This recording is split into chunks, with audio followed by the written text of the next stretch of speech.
एक शख्स का कहना है कि एक मर्तबा जंगल बयाबान में मुझे रात हो गई।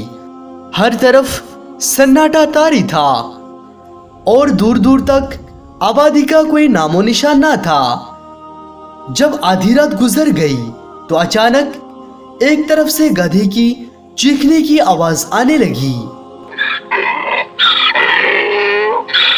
खुदा की कसम, सुबह तक वो आवाज मुझे सुनाई देती रही।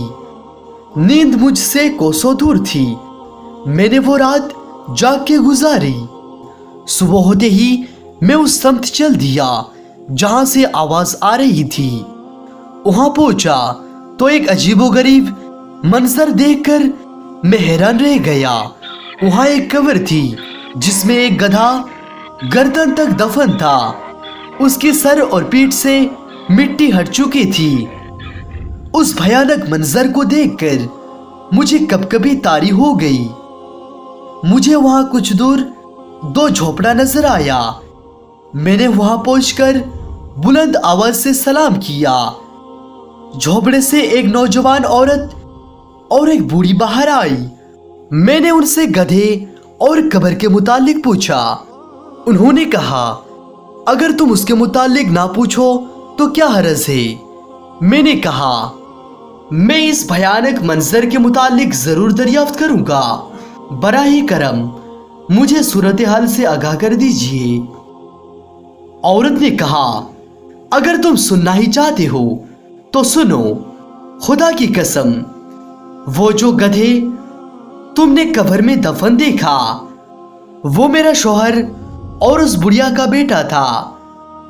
कसम है उस जात की जिसने गुज़िश्ता रात तुम्हें ए मंजर दिखाया। मेरा ए शौहर अपनी माँ का बहुत ज्यादा नाफरमान था। मैंने उससे ज्यादा माँ का नाफरमान दुनिया में कहीं नहीं देखा। जब भी उसकी माँ उसे किसी बुरे बात से मना करती थी तो वो उसे इस तरह से बदकलमी किया करता था और कहता था, दफा हो जा, क्या गधी की तरह चीखो पुकार कर रही है? जा, मुझे तेरी बात नहीं सुननी। आखिरकार दुखियारी माँ ने तंग आकर एक कहा, अल्लाह ताला तुझे गधा की तरह बना दे। फिर जब वो नाफरमान मर गया तो हमने उसे दफन कर दिया। जिस दिन हमने उसे दफन कर दिया उसी दिन से एक गधे की शक्ल इख्तियार कर गया। माँ का नाफरमान और अपनी माँ को गधा कहने वाला अब रोजाना अपनी कब्र में गधे की तरह चीखता है और हर रात उसकी कब्र से ये आवाज सुनाई देती है, अल्लाहु अकबर।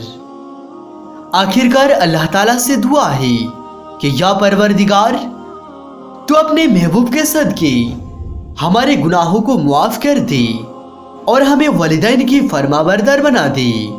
आमीन सुम आमीन।